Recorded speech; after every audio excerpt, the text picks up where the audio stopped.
Hello Shanaka එන්නේ නැද්ද? අනේ තාත්තේ මම එනවා මේ එක පේෂන්ට් කෙනෙක්ගේ චූටි වැඩක් තියෙනවා මට යාගෙන් කෝල් එකක් එන්න දිනවා මම මේ යාගෙන් කෝල් එක එනකන් ඉන්නේ. ඔයා ડોක්ටර් කෙනෙක් බව හරි. ඒ වුණාට පුතේ තමන් ගැන චුට්ටක් හිතන්න ඕන. අර මිස්ටර් සිල්වර්ට දැන් අපි එනකම් මග බලාගෙන ඉඳි. පොඩ්ඩකින් නෑ. ආයෙ පොඩ්ඩක් ඉන්නලු. ડોක්ටර් මම මේ පොඩි සමන්ත කතා කරන්නේ.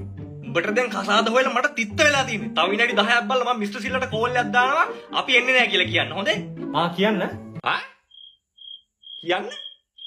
ඒ කියන්නේ උඹ එන්නේ නැත මනමාලිය බලන්න යන්න. කලින් දීපු බෙහෙත් වලට නම් ඒ තරම් ගුණයක් නෑනේ. මට හරියටම කියන්න මොකද්ද දැන් ඔයාට තියෙන අමාරුව කියලා.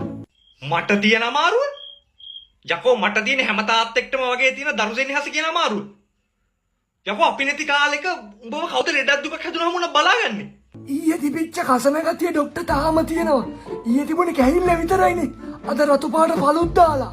මාර කැහිල්ලක් නෙමේක. තාත්තා කෙනෙක්ට තියෙන දරු කැක්කුමට උඹ කියන්නේ කැහිල්ල කියලා නම් කමක් නැහැ උඹ එහෙම කියපන්. ඒත් මම කවදාවත් හිතුවේ නැහැ උඹ මට මෙහෙම කතා කරයි කියලා. ඔව් ડોක්ටර් ඉතින් මට නම් ඒත් කැහිල්ල විතරයි තියෙන්නේ. මං හිතන්නේ අපේ නංගිට මට වැඩිය අමාරුයි. එයාට කසන ගමන් අර බඩේ අමාරුවක් තියෙනවනේ. අනේ ડોක්ටර් අද එන්න අමාරු වෙයිද? මම මේ අන්තිම පාරට අහන්නේ. මට හරියට කියපන් උඹ අද මේ ගමන යන්න එනවද නැද්ද? මට එන එකේ කිසිම ප්‍රශ්නයක් නැහැ. මට හැබැයි එන්න කලින් එක දෙයක් හරියටම දැනගන්න ඕන පැහැදිලිව වගේ. කියන්න ડોක්ටර්. මොකක්ද ඉතින් කියපන්.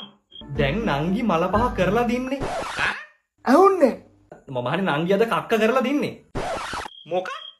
ඔව් ડોක්ටර් අදත් දෙපාරක් ගියා කිව්වා. ලොකු පුතා මොකක්ද අහන්නේ? පොඩි දුව කක්ක කරලා දහනවා ඉන්නේ. නංගි විතරක් නෙමෙයි යකෝ අපි තුන් දෙනාම කාලා බීලා ඇඳ පැළඳගෙන කක්ක කරලා ඉන්නේ මේ ගමන යන බලාගෙන උඹේ නක. මොන පාටින්ද ගිහිල්ලා තියෙන්නේ? මොනවද යකෝ මේ අහන්නේ? පාටේම වෙනසක් නෑලු ડોක්ටර්. සාමාන්‍ය පාටට ගිහිල්ලා තියෙන්නේ. ලේ පාටට ගිහිල්ලා එම නෑනේ නේ. ඈ බලන්න උඹ හිතුවද මේ ගෙදර මිනිසුත් එක මාත්‍රසිකලි යනවා කියලා උන්ගේ පාට බල බල ඉන්නේ? ලේ පාට වගේ. එහෙම නෑ. නෑ ડોක්ටර් එහෙම නෑ. අනේ ડોක්ටර් මට නම් නිකන් බයත් වගේ දැන් ඉතින්. කලබල වෙන්න හොඳ නෑ මේ වගේ වෙලාවට. නෑ අපිට කිසිම කලබලයක් නෑ. තෝ මුලින් වරින්කම් ගෙදර බොවද මං ගෙදරින් පන්නා. වරින්කම් බලන්න. අනිත් එක ડોක්ටර් මේ කලබල ඇස්සේ මගේ අතේ බැඳලා තිබිච්ච බැන්ඩේජ් එකක් බුරුල්ලලා වගේ. මුග්ගෙන් හරි නාඩගම් එක්ක මගේ සරමත් බුරුල් වුණා. බුරුල් වෙච්ච එක ඇත්තට හොඳයි. පුළුවන් නම් අත පොඩ්ඩක් ඇතුළට දාලා බලන්න කොහොමද දැනෙන්නේ කියලා. ඈ? Sacabou.